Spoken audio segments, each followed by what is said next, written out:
Bon, je vais voir maintenant le périscope à miroir. Périscope à miroir qui a été très utilisé, euh, notamment durant les guerres. Durant les guerres. Voilà. Donc, faut bien savoir que l'Angleterre est une île. L'Angleterre est une île et que l'Angleterre était une grande nation. Je veux dire, notamment connue sous une nation coloniale, comme l'étaient de nombreux pays. Comme la France, l'Allemagne était une grande nation coloniale, comme l'était la France, une grande nation coloniale. L'Angleterre euh, était une grande nation coloniale au point qu'on n'appelait plus, de par sa grandeur colonisatrice, c'était un empire. Voilà, par exemple, si je prends l'Empire britannique, l'Empire britannique possédait, je veux dire, aussi bien le Canada, l'Australie, l'Inde, de nombreux pays, je veux dire, étaient aux mains, je veux dire, euh, de colonies anglaises, notamment en Afrique, en Asie et dans nombreuses régions du monde. Bon, donc l'Angleterre était une île, elle a dû, je veux dire, elle était obligée pour aller à ses colonies traverser les mers, traverser les océans, les mers, et notamment par les voies de route, par les voies de route. Mais ce qui va m'intéresser ici, bon, c'est par les voies des mers. Donc elle devait faire son commerce et je veux dire aller chercher ses marchandises au travers de différents pays et sa marchandise et son argent bien sûr au travers, je veux dire, de la navigation. Donc en fait vous aurez compris que l'Angleterre avait besoin, je veux dire, de avait une flotte énorme de bateaux pour pouvoir parcourir les mers et aller transborder, je veux dire, la marchandise, je veux dire, des bateaux euh, par la voie des mers, par la voie des mers. Bon, ceci c'est que ce soit en temps de guerre ou en temps de paix, l'Angleterre a de tout temps, je veux dire, commercé. Mais quand il s'agit de temps de guerre, bon, c'est un petit peu embêtant. Pourquoi? Parce que pour se battre contre l'Angleterre, tel que la France l'a fait pendant de nombreuses années, une des, une des voies à suivre, c'était de stopper, je veux dire, le commerce de l'Angleterre pour pouvoir l'asphyxier, je veux dire, économiquement parlant.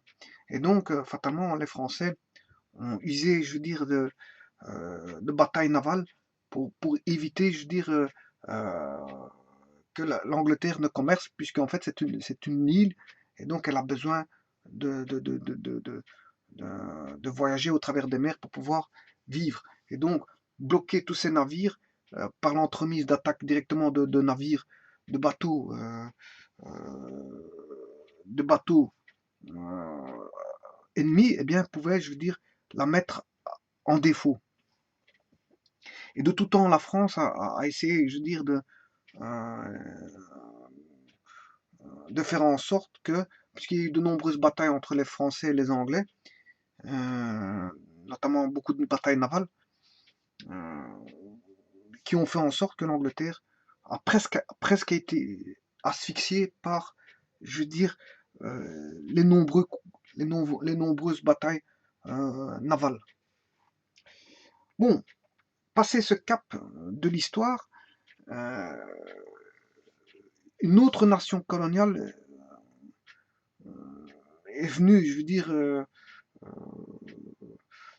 a fait subir à l'Angleterre les mêmes affres que la France a fait subir à l'Angleterre, c'est-à-dire les batailles navales.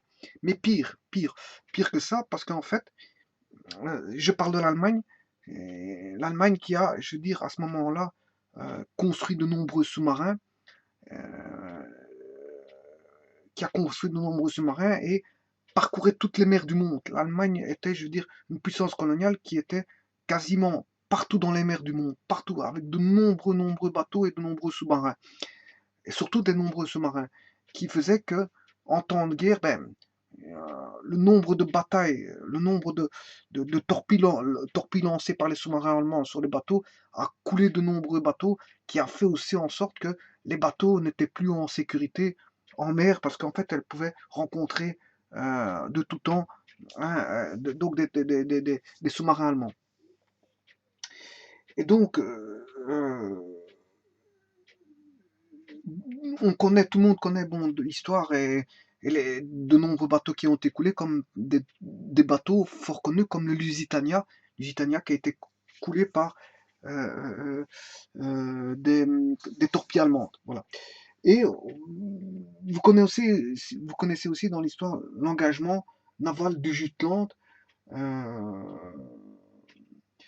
Quand on voit par exemple le Queen Mary, qui est un bateau, un navire de guerre, le Queen Mary, qui a été envoyé par le fond, euh, voilà, qui a été envoyé par le fond par la marine allemande. Donc il y avait de nombreuses batailles navales et les Allemands avaient gagné la bataille navale fatalement parce qu'en fait tout le commerce était, je veux dire, perturbé par les nombreux sous-marins, je veux dire, allemands. Et l'Allemagne savait qu'elle était puissante au niveau des mers. Au niveau des mers, notamment quand ils étaient cachés dans les océans et dans les mers au travers des sous-marins. L'Allemagne avait cette puissance-là. Je veux dire, elle dominait le monde des mers. Au point qu'elle s'était fait rappeler, je vais alors par les Américains, fut un temps par les Américains, par, je veux dire, son arrogance à- son arrogance à travers les mers de couper toute forme de commerce en mer, au travers des mers. Voilà. Donc il y a eu de nombreuses batailles et de nombreux bateaux coulés, parce qu'en fait, si on regarde la carte du placement des batailles faites par les sous-marins allemands au travers des mers, eh bien ils sont par- c'est innombrable le nombre de batailles qu'il y a eu, de passer 3000 batailles, euh, passer de nombreux bateaux coulés en mer, de nombreux sas. Ouais, c'est des non-dits, mais on retrouve ça dans les bouquins d'histoire, les batailles navales, je veux dire, que les Allemands à un point tel que les Allemands n'étaient plus d'accord aussi. Ils connaissaient leur suprématie au niveau des mers via les sous-marins, hein, je veux dire, qui étaient cachés dans les mers et qui pouvaient couler n'importe quel bateau. Et beaucoup de gens n'étaient plus d'accord, que ce soit au niveau international ou que ce soit au niveau de l'Allemagne. Ils ont même voté, hein, s'il fallait encore continuer, je veux dire, la guerre sous-marine, parce que je veux dire, ça crée, je veux dire, euh, voilà, le commerce n'était plus,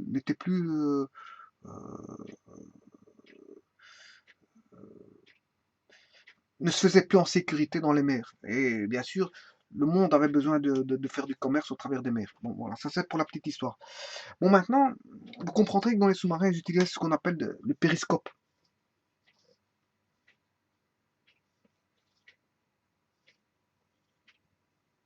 Voilà, le périscope à miroir.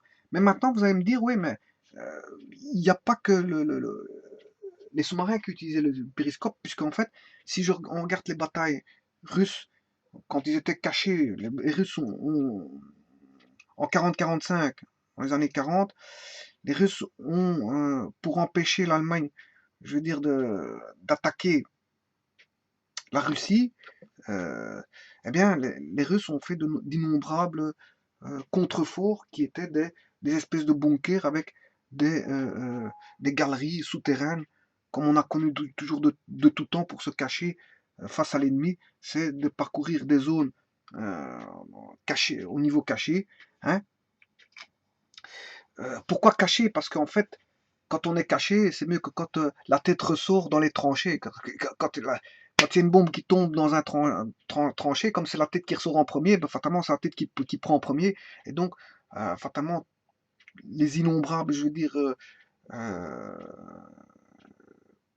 fléaux, le fléau je veux dire, des personnes qui ont été touchées au niveau de la tête, hein, comme on entend souvent les gueules cassées des guerres 14-18, puisque c'était la bataille des tranchées. Les premiers à recevoir, c'était la tête, puisque c'est la tête qui ressortait de la tranchée. Donc, la meilleure façon de faire, c'est de se cacher dans des galeries souterraines qui sautent à l'abri. Et donc, fatalement, c'est par des zones de galeries, de tunnels, etc., qui parcourent des kilomètres, et bien sûr des contreforts et des bunkers. Et c'est comme ça qu'on peut arrêter, je veux dire, les soldats ennemis comme les ennemis allemands des Russes, hein, les ennemis allemands des Russes qui étaient arrêtés par les contreforts, les bunkers et les galeries souterraines euh, des Allemands qui ont fait de nombreuses victimes allemandes durant cette époque, mais que malgré tout, les, les, les Allemands ont fini par euh, percer les lignes, certaines lignes et certains bunkers et certaines galeries et rendu les galeries, je veux dire, inopérantes par, bien sûr, des stratégies, je veux dire, de bombardement, je veux dire, aériennes, et par de gros canons de très gros canons, de gros calibre, gros diamètre, qui faisaient en sorte que les bunkers étaient, je veux dire, notamment, il y avait un des canons qui a été mis en place par 1500 personnes pour le monter. 1500 énormes canons. Donc les Allemands étaient spécialistes pour les énormes canons, comme les Russes l'étaient aussi pour les énormes canons. Bon, vous comprendrez que l'Allemagne a voulu prendre la Russie pour avoir le pétrole et voilà, exploiter le pétrole pour, enfin, pour prendre le pétrole pour ses armées. Voilà, l'Allemagne avait besoin de pétrole, donc ils voulaient aller le chercher en Russie. Voilà, par une trahison, je veux dire, qui était une alliance russo-germanique. Et donc, l'Allemagne a attaqué subitement, je veux dire, la Russie pour aller prendre, je veux dire, ces puits de pétrole pour pouvoir les utiliser pour euh, ces guerres qu'elle faisait. Voilà, donc le périscope, on pouvait le retrouver dans ces tranchées-là. Donc, n'allez pas croire qu'un périscope, c'est fatalement pour les mers, non. Ben, c'est vrai qu'un submersible, il est dans l'eau.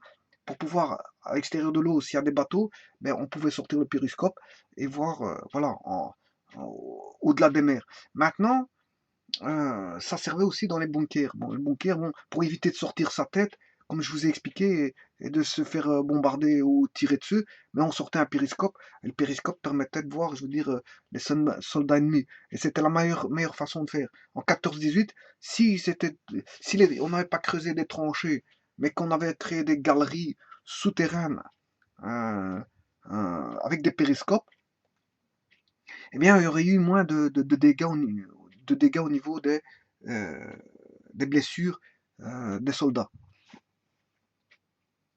Donc, le fait d'utiliser un périscope, ce qui est bien, c'est qu'on n'est pas vu. On n'est pas vu, et donc, on n'est pas vu, et on peut voir. L'idéal, c'est ça. C'est un instrument qui permet de voir sans être vu.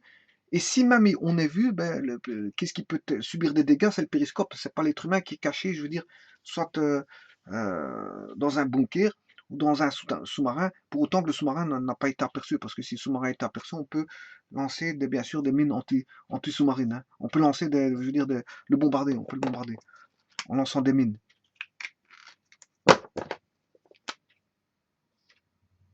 Pour autant que le bateau ait le temps de lancer des mines, parce que si le sous-marin lance sa torpille avant, bon, le bateau est, je veux dire, est endommagé avant que le bateau n'endommage le sous-marin. Mais le sous-marin était, je veux dire, le submersible était, je veux dire, euh, comme je vous l'ai expliqué, comme l'Allemagne l'a utilisé hum, à grande échelle, l'Allemagne a utilisé ses submersibles à grande échelle, mais c'est parce qu'ils ont entrevu l'efficacité qu'avec les submersibles, ils pouvaient, je veux dire, être les rois des mers. Et ça, ils l'ont compris. Et c'est pour ça qu'ils l'ont été, fatalement, ils l'ont été, parce que ils pouvaient couler n'importe quel bateau quand ils voulaient, et quand ils... voilà. Voilà. Bon, donc ici, on va voir le périscope. Le périscope, comment il fonctionne? Eh bien, tout simplement, euh, le rayon lumineux va subir donc un trajet au travers d'un jeu de miroir. Ce jeu de miroir-là, en fait, c'est tout simplement, on va mettre un triangle ici. Hein, on met un triangle ici, et bien sûr avec le miroir qui est ici. Le miroir est ici. Voilà, le miroir est ici. À tel point que le rayon lumineux, mais qu'est-ce qu'il va faire? Si un rayon lumineux parcourt le périscope, il va venir toucher le miroir ici. La normale du miroir est comme ceci. Et donc à ce moment-là, on a le rayon incident et le rayon réfléchi sont égaux. Donc on a ceci qui va repartir comme ceci. Le rayon lumineux repart comme ceci. Voilà. Et puis, il vient frapper le second miroir. Bien sûr, il y a toujours cette fameuse normale. Mais la normale du miroir numéro 2, bien sûr. Donc en fait, on a un miroir 1 et un miroir 2. On a la normale du miroir 1 et on a la normale du miroir 2. Et donc ici, par le même effet, on a le rayon incident est égal au rayon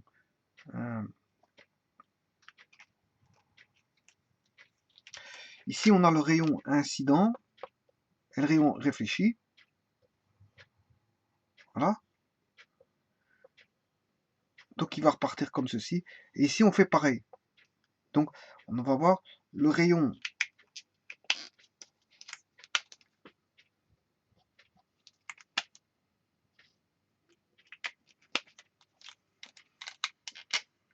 incident ici et le rayon réfléchi ici. Et on va repartir ici avec un angle. Bien sûr, vous aurez compris que c'est la disposition du miroir qui fait que, je veux dire, voilà. Ici, si on a un objet, par exemple un être humain, bien sûr, vous comprendrez que cet objet pourra être vu. Pourquoi? Parce que cet objet-là vient frapper le premier miroir, hein, il est vu par le premier miroir, mais il sera aussi vu par le second miroir, et donc là, on pourra voir, je veux dire, on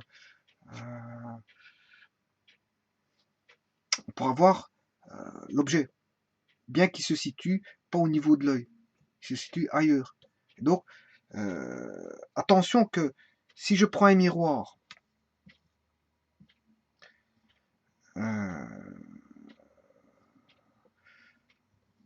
voici un miroir.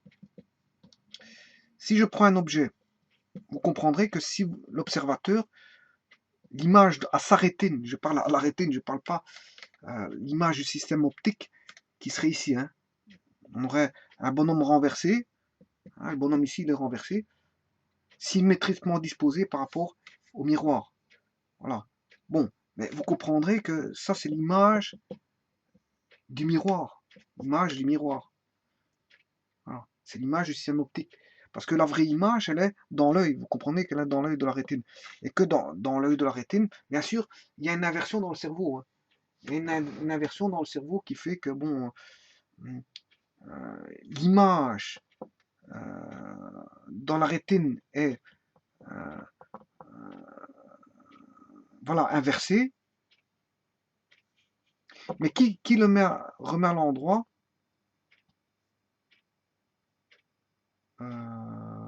je raconte peut-être une bêtise, mais le cerveau...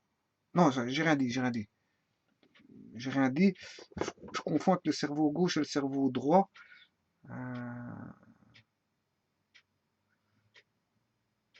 De toute façon, ici, l'image du système optique, pour une image, quand on a une image droite, ben, l'image du système optique, elle est virtuelle, c'est-à-dire qu'elle ne peut pas être reçue par un écran, elle est virtuelle, elle est renversée. Mais si ici il est renversé, là il sera droit. Fatalement, c'est un système inverse.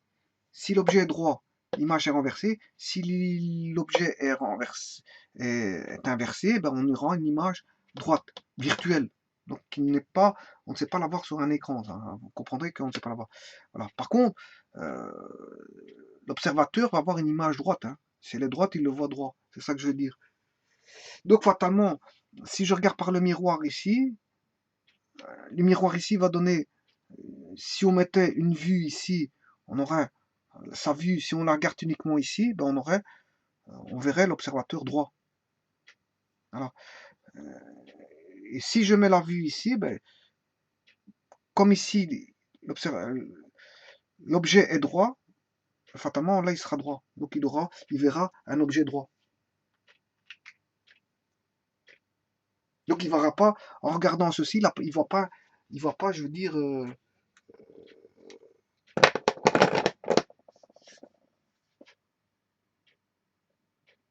il ne verra pas, il ne verra pas, je veux dire, un bonhomme à l'envers. C'est ça que je veux dire. Il faut pas un système d'inversion pour remettre l'objet à l'envers. Voilà, il n'y a pas de système d'inversion. Pourquoi? Parce que cette personne-là, ben, elle apparaîtra comme ceci, droite, ceci, et celui-ci va apparaître comme ceci. Donc, cette personne-là va apparaître comme ceci, au niveau du miroir. Et ici, au niveau du miroir, va apparaître comme ceci. Donc, fatalement, la personne pourra voir, euh, voilà, la personne qui est comme ceci. Et donc, les miroirs, c'est un des seuls systèmes optiques qui est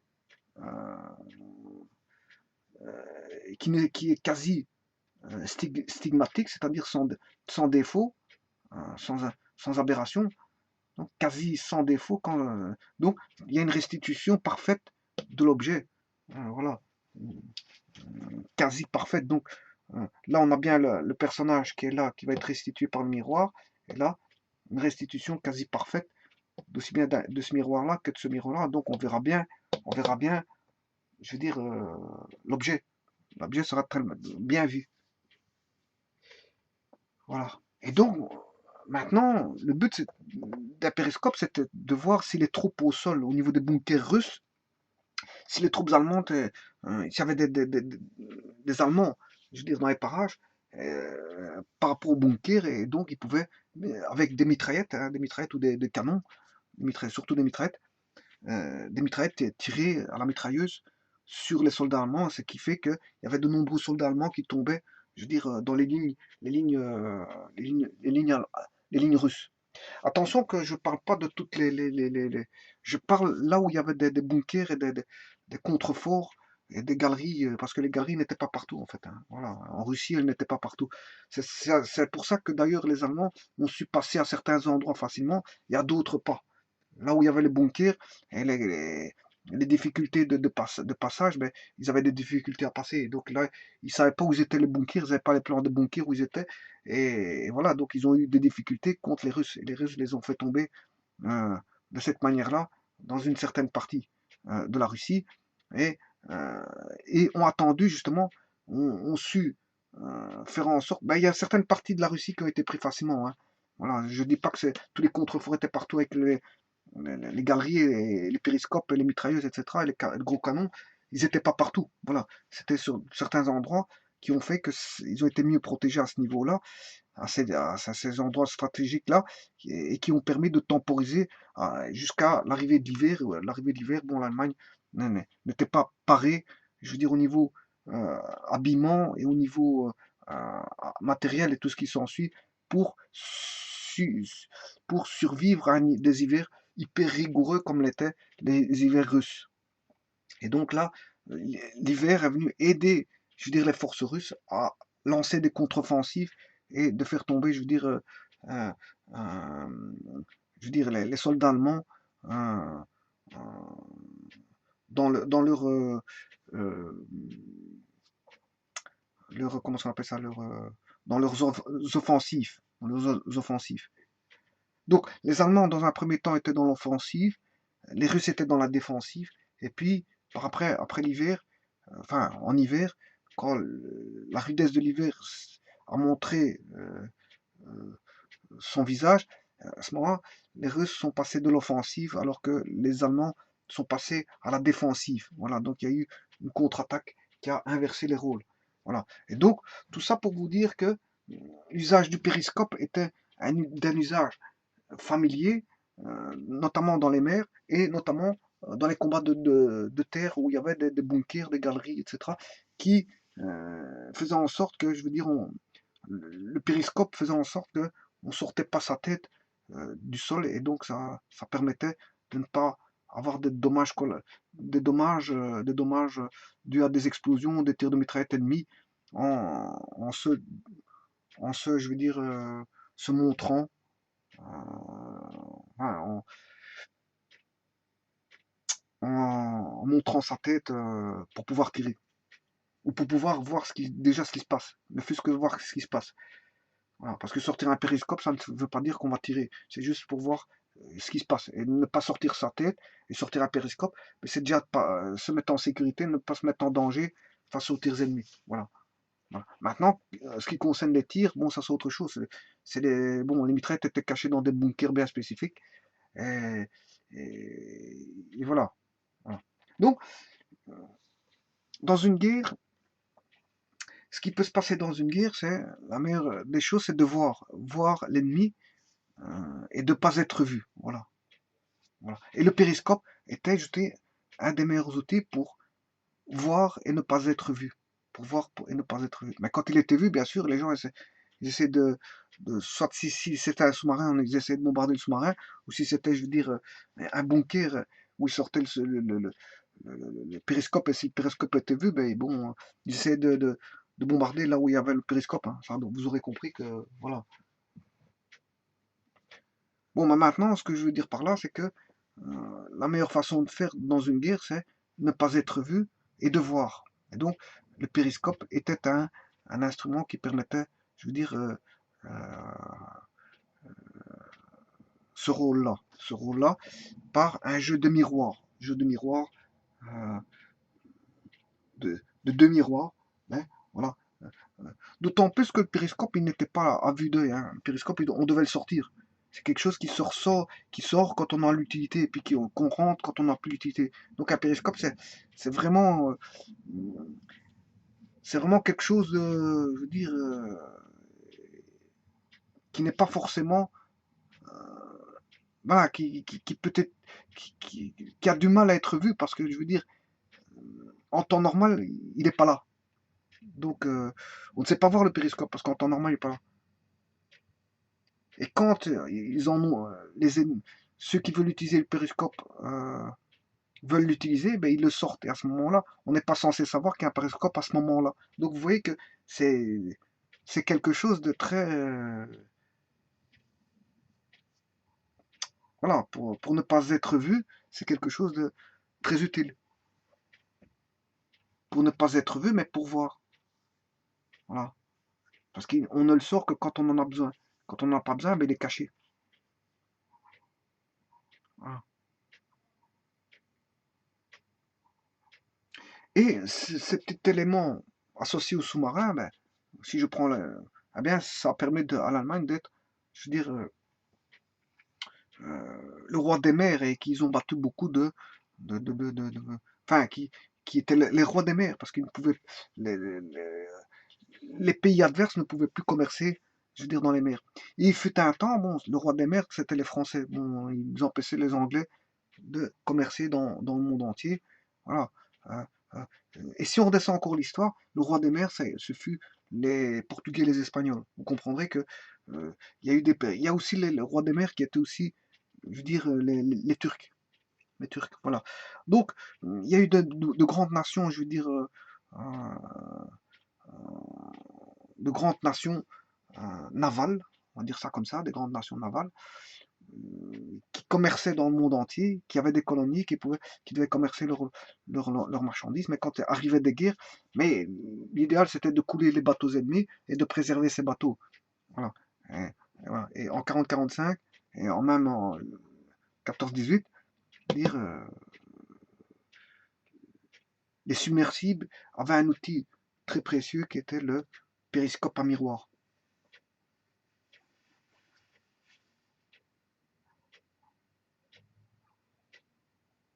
Bon, à tout ça, je vais lancer une petite tâche d'humour. C'est que, en fait, le périscope, maintenant, en 2018, voilà, en 2018, le périscope, il est encore utilisé, mais sur les sites, sur un site internet. Voilà, c'est sur internet, on a le site périscope, qui n'a plus rien à voir avec le vrai périscope ici. Voilà, je vous remercie beaucoup.